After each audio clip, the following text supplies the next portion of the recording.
farm gate panel, and now we have the dinner plate panel. And we have some really interesting people here who might describe themselves as either extreme or ultra in their activities, in their lifestyle.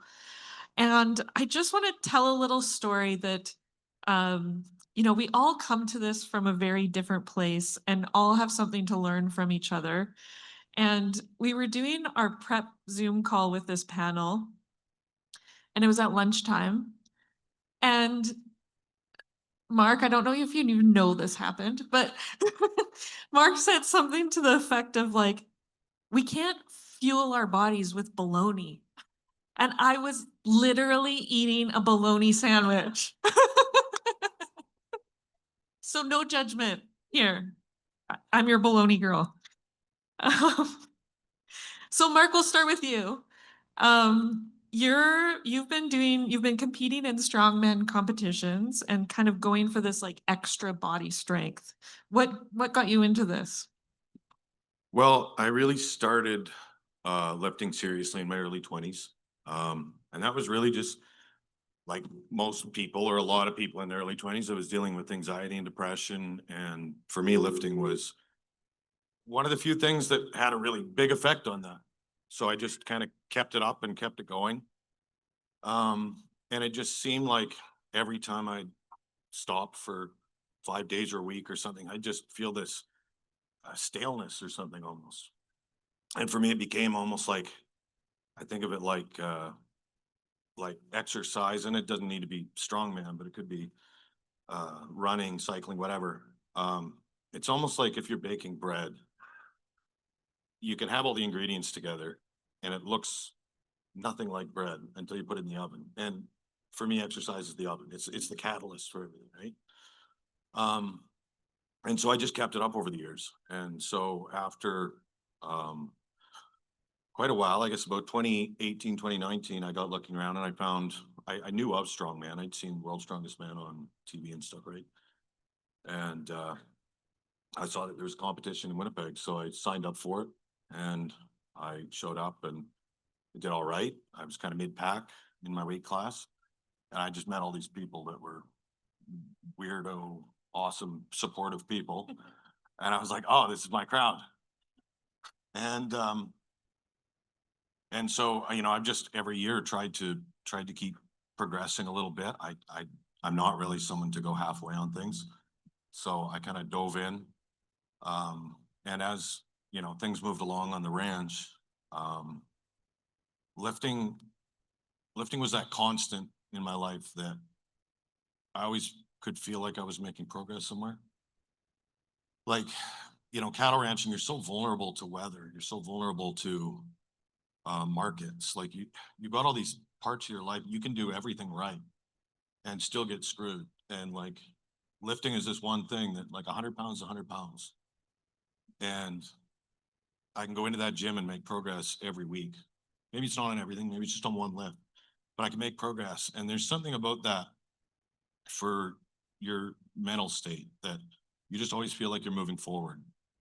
And that's really what's kept me going.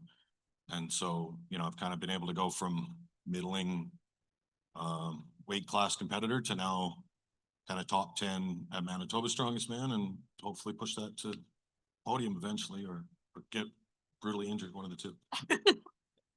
Two great options. I've seen you lifting on your farm too. You integrate this into your farm chores, don't you? Once in a while, it comes in handy. Yeah. Lifting big mineral tubs or something. That's awesome. So you've really been through this. You've really been on a learning journey of understanding how to fuel your body too, right? Do you want to share a little bit about that and just what's been surprising to you along the way? Probably the most surprising thing to me, like over the last little while, I've been working with Jayden actually, and um, she's been helping kind of monitor blood work and stuff to see if I'm making progress on stuff. Because one thing about eating a ton of food all the time and being, like 250 pounds is that it's not the greatest on your blood work always. And like cholesterol and stuff can start to rise. So these are the sort of things we've been monitoring. And I'd gone to the point this summer where I was eating most of 6,000 calories consistently. And I just wasn't gaining any weight. You know, in my sport, the goal is to try to gain a little bit of weight. And so I thought, okay, I'm bloated all the time and I'm feeling sluggish. I'm eating all this food and it's just, and I wasn't eating I was eating pretty clean generally. Um, but I got done the competitive season. I said, okay, it's time to diet down a little bit, drop a bit of fat and just eat less food and just see what happens. And I started dieting and I probably dropped down to say 4,000 calories. And the first 10 or 12 pounds came off pretty quick, pretty easy. Um, and then it all of a sudden stagnated. And I was like, what's going on? I'm still dropping, and I dropped calories a little further. Nothing happened.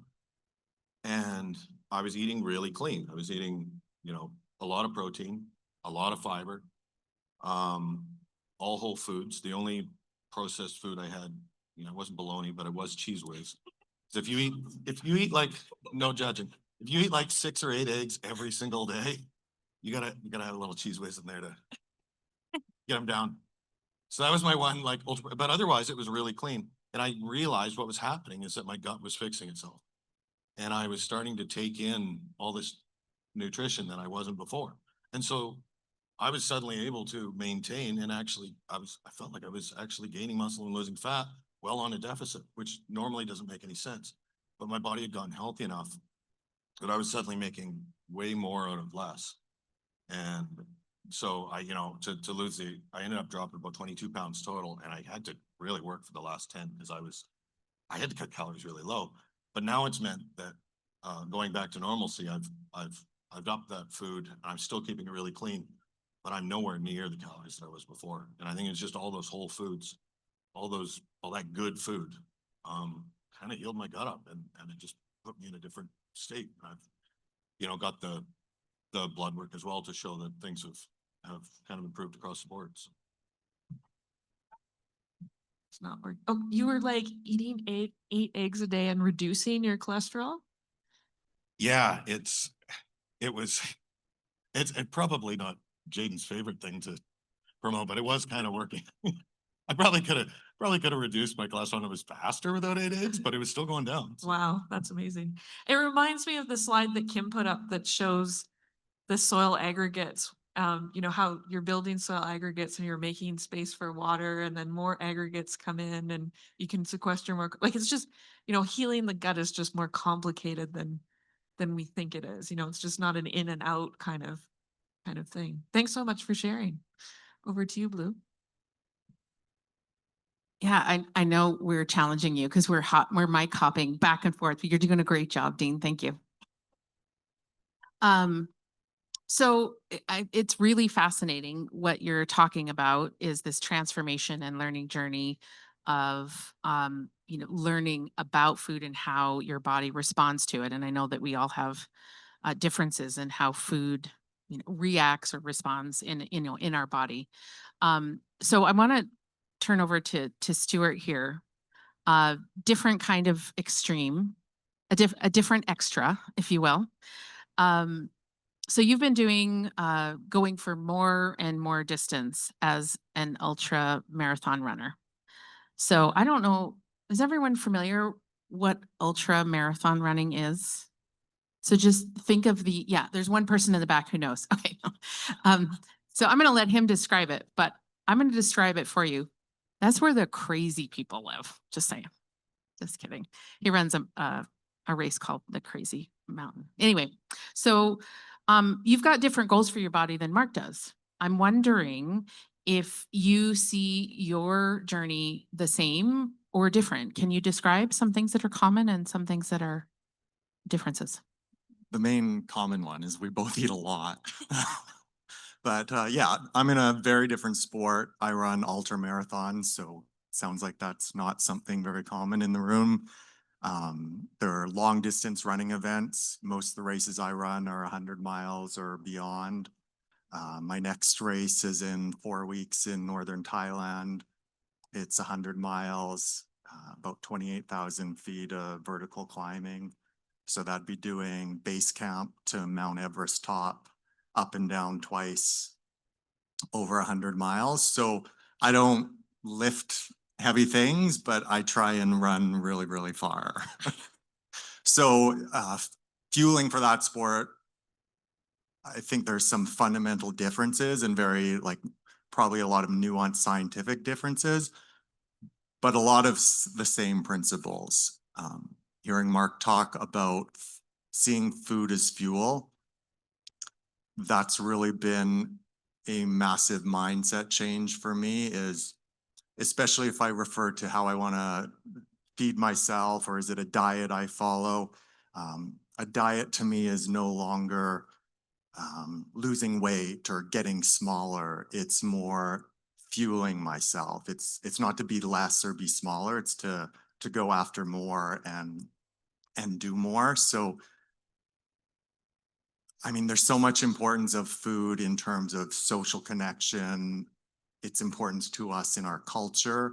But to me, now I more and more see food as fuel and giving myself the energy to do, like it really is the energy provided to me to do the things I want to do, whether that's the energy to lift heavy or run really far, or just the energy I'm going to have when I wake up tomorrow, how I'm going to show up in the world, what effect that's going to have on relationships and how I treat and talk to people.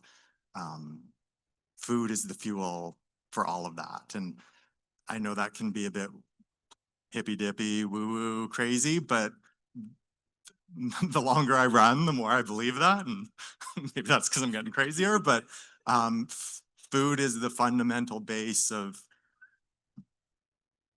the energy we have. We hear that often in regenerative ag, healthy soil, healthy grass, healthy livestock, healthy people. And so for me in my sport and in my life, that food and the food choices I make I'm seeing them more as fuel than just filling a hunger or eating. I think one of the differences, and I don't know Mark's full story, but I think a difference is I wasn't an athlete who started to eat better or eat more intentionally to perform better. I was a farmer, non-athlete, who started to eat better and eat more intentionally and realized I could do some cool things when I did that. And I think that's that's something I'm really proud of, is that once I started looking after myself a bit more, I could see what I was capable of and really chase down some other big goals as well. So remarkable. I identify as a runner, not that kind of running. Just went out this morning and did a little loop around, some of Brandon. And so I'm going to go off script a little bit here and ask, I'm sure you'll be fine.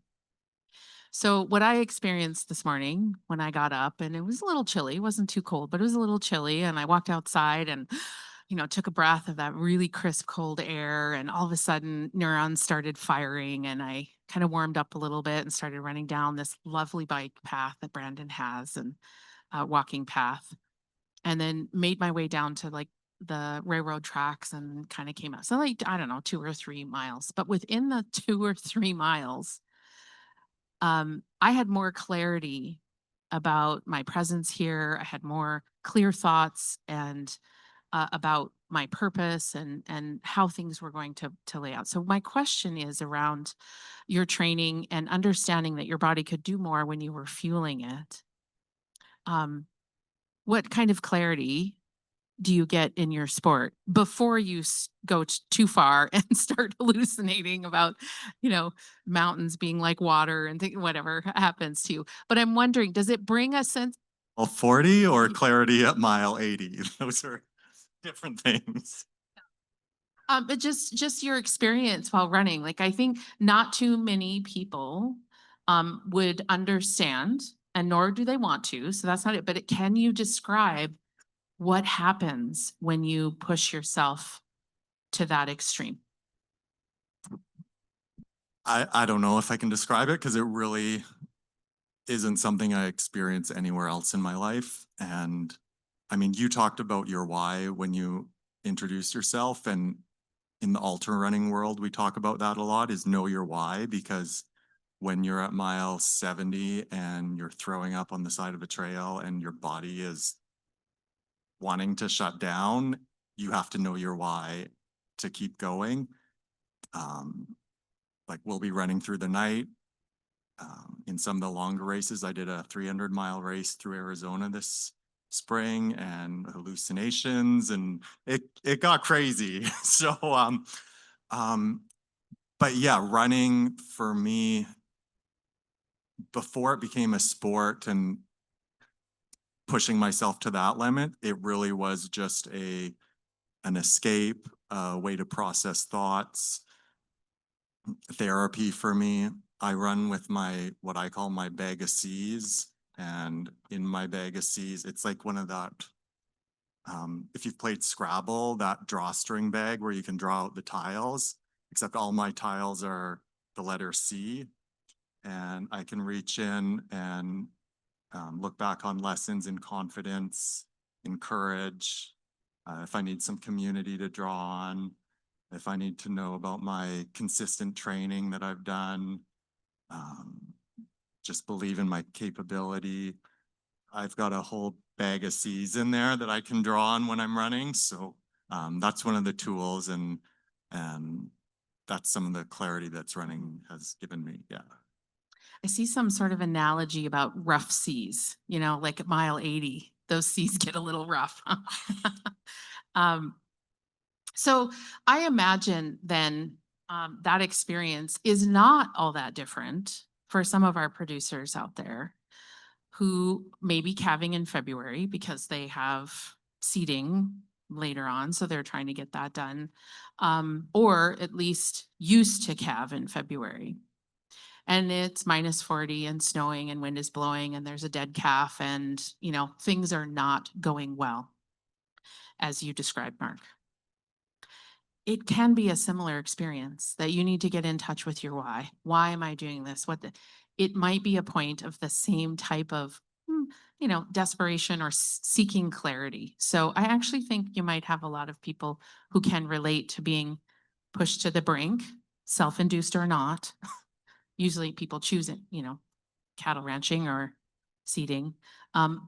So I think you probably have a more common understanding to the room, even though they choose not to run 300 miles. But let's talk about your journey as a producer. Maybe you've had some similar experiences. Actually, I think I was at your place when your well was frozen and it was really cold. There's no running water. Yeah. So let's talk about you as a producer. I'll get back on script here. What has your journey into regenerative agricultural practices taught you about the journey into fueling your body for ultra performance? And if you would, can you talk a little bit about maybe your experience in putting all your time and energy and love into your animals and then realizing, wait a minute, I have a body that I could do the same thing? Yeah, I could talk about this all day, so cut me off if you need to, but there's so many parallels between regenerative agriculture and ultra running. I mean, the most obvious one to me is the people and the community I get from it. Like when you're on the start line of a 100-mile race, you're just surrounded by wild, crazy people who don't see limits or want to test a limit. And the regenerative world has so much of that as well, of where limits don't exist, or let's try it anyways and see what happens. So many parallels beyond nutrition. But yeah, like I said earlier, I was a producer, non-athlete, who kind of went down, maybe it was even still my regenerative journey. It started with soil health, grassland management, care for my cows. But the missing piece was the healthy people, healthy soil, healthy animals, healthy people. And on my farm, I didn't have that at that time. I would pour so much time and resources into soil tests and monitoring my herd and monitoring my land, but no effort into myself. And And I believed it so much. I came to these conferences. I have drank the regenerative tea, like for sure. I'm deep down that, but it wasn't in practice for me. And I was seeing these things on my farm. I get a feed test for the cows and look at crude protein, look at TDN. I would want to make sure they're eating their protein that they need and in a state of energy balance. If it was extra cold and they were performing higher, I would increase the dry matter, get them more energy. I was doing it for the cows, but I wasn't looking after nutrition the same way for me. And, in the same way, getting the cows out on the land and moving, changing management so that cows were out grazing or out bale grazing on the land all winter and walking into water a few miles every day. My cows were getting exercise. I was seeing how calving ease or calving problems were less when my cows were healthy, but I wasn't putting that same effort into myself. I was managing the diet of my cows, managing the exercise of my cows, but not for myself. And I started to come to these conferences and realize like I'm not living regeneratively, or there's a gap, there's something missing to all these pieces. And even though I believed healthy soil, healthy animals, healthy people, the healthy people was someone else. It was elite people in the city, or it was the consumer at Whole Foods. I think there was some part of my regenerative journey that was a lesson in confidence or worthiness, that the healthy part, like I was worthy of the effort as well. The healthy food was for me, or for me, for my family, for my community. Um, we are those healthy people. Thank you, Stuart. That's so great. I'm just gonna let that sit for a minute. There's something about that alignment that you found, something about, you realized you were not in alignment with your practice of your regenerative ag, producer hat, but then your body, yourself, and then something happened, the hammer on the head was like, why not do this for myself? So that sort of alignment, I think, is about living authentically, doing things in alignment in your life. And Dana and I just came off of a 3-day workshop on personal leadership where living authentically was sort of this theme. And so I want to maybe pass it back over to Dana as we talk to Jayden about alignment and maybe some alignment with what's happening internally with what we want to see happening externally in our body. Yeah. So Jayden, you're a naturopathic doctor, and we've got these two examples of extremes beside you. They're kind of big extra, you're more focused on like internally what's happening. Can you just take us on like a little journey of how food is actually fueling our bodies right down to that like cellular level? Cellular level. Nice. Yeah, absolutely. And this is kind of funny because I have a very loose background in strength training, and I'm just starting my marathon journey in the last couple years. But for now, I'm going to just speak on behalf of all of the non-crazies. Um, and yeah, so when it comes to food and physiology, the very basic level of that is calories. And so calories are how we measure the energy that comes from food. And once we eat food, it gets broken down by our lovely digestive tracts into all of these little individual components. And so those are the things like glucose or sugar and fatty acids and amino acids. And after they're absorbed into our system, they travel in our bloodstream and get delivered to all of the cells in our body where they really start to act and benefit us. But taking it back to calories, not all of those calories are created equally. And this is when the micronutrient qualities of food become so important, because we can talk about two different foods or two different plates that are filled with the exact same number of calories. And this is kind of going back to what Mark was talking about. but the things that we get from them are so, so different. This is kind of an area where nutrition and regenerative ag really live in parallel, and human health and regenerative ag in general live these parallel lives where humans are really not that much different than soil. With soil, if we are feeding it and giving it the nutrients, and same with animals, any of those things, they're going to be able to produce really resilient crops, and they're going to produce healthy organisms. And the human body is no different. If we are giving it fuel that it needs in order to function optimally, and usually that fuel is in the form of foods that are grown in soil that has been cared for and animals that have been cared for in a really sustainable way, it produces this sustainability in our own health as well. And I think that that's something that I just constantly return to, is just this concept of making sure that the things that we're putting in our body are doing as much for us as they possibly can. And that whole process starts so, so far beyond or before the point where food gets to our plate. So Yeah, one of the things I hear from these guys is how much of a learning journey it is. Can you talk a little bit about, out of, the people you're working with, like what's that learning journey like, and where can people start? yeah, absolutely. This is a question that I get really often because we live in a time of so much information availability and so little idea with what to do with all of it. And when it comes to my clinical practice, I work with people who have all sorts of goals. I work with elite athletes, and I work with people who just want to feel their best from day to day.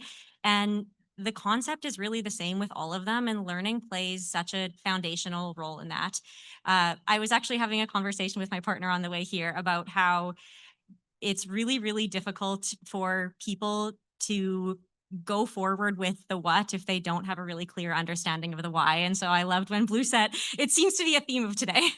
But that is true with health too. And I think that's why learning plays such a foundational role in making sure that these changes we're making with health and with agriculture and all of these things really make sense, is understanding why we're doing them and finding purpose in that. In terms of where people can start, I always return to this one quote from an author and professor named Michael Pollan. And Michael Pollan has this whole decade background in researching food all the way from soil to plate. And he has boiled most of his information down into these three rules, which are eat food, mostly plants, and not too much. And even just the first little part of that rule, eat food, is something that most people don't think about as often as they probably should. And when I say eat food, I'm meaning eating real food with really ingredients that you could produce or locally source and have a connection to. And just that tiny little thing is so hard and so, so valuable. And so that's really the starting point, is eating real food. And the next level above that can be talking more about macronutrients and getting into appropriate balance of carbohydrates and fats and proteins. And then we can jump to the micronutrient level and talk about vitamins and minerals and the phytochemicals that we get from plants, that are these little chemicals that have really magical actions within the body. But if we're not eating food, then all of those other things become not as important.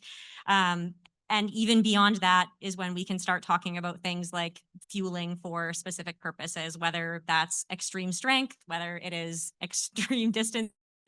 And all of those are kind of stepwise thing that begin with eating real food. What I hear in what you're saying is, like, one of the first places we could start is just being mindful, just paying attention. How you eat that bologna sandwich, how do you feel after, right? um and I think that's such a great place to start. The other thing I'm thinking about is that when we're trying to form those better habits, we need like a community around us to help us to, you know achieve that habit. Do you want to talk a little bit about what you're seeing in terms of like the community around this? Yeah, definitely. And what you just said about the way you feel when you eat certain foods, I think this is going to sound super woo and out there. But the feeling of eating foods that have come from a place is this energetic feeling that has such a different result than eating something that you bought from a box in the grocery store. And I'm meaning the feeling beyond what it feels like in your physical body. It's just this sense of empowerment that people can get knowing where their food is coming from. And that requires a community. And I think events like this are such a perfect example of how sharing not only practical, tangible resources, but sharing knowledge and sharing experiences is a way that makes agriculture and nutrition and human health so much more accessible. And I think it's something that shouldn't go unnoticed is the value of community in health and sharing meals with loved ones and all of those sorts of things really make a difference and they really are important. And I think that's where a lot of the magic in community comes from. Amazing. So amazing. Test 1, 2. I was just envisioning a cloning process. If everybody could have a Dr. Jayden sit at their dinner table and just explain. So tell me, how are you feeling when you eat this Cheese Whiz Kraft American cheese food product? I think is what is on the list. No judgment. No judgment. Report back.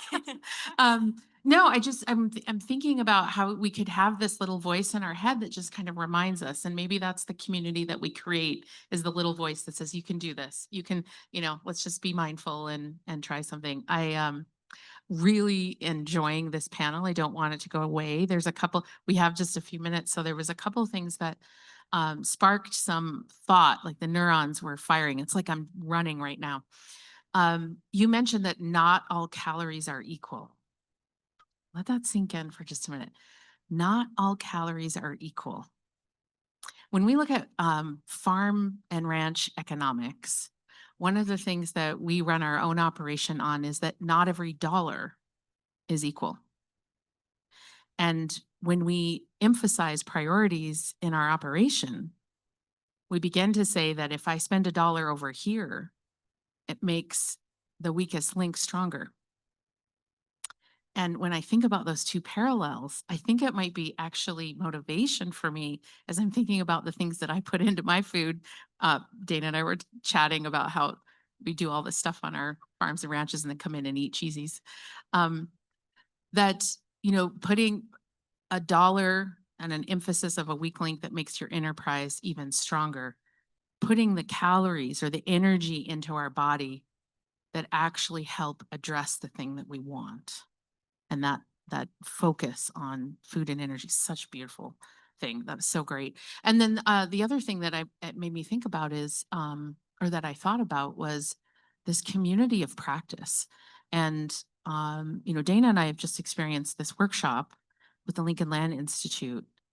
And time again in all the breakout sessions, this peer learning, this peer exchange, this peer to peer, should I say it again? Peer learning network. Is that maybe even on our own eating journeys that we're not meant to do it alone. So maybe we don't produce our own food, but we get to have a relationship with somebody who does.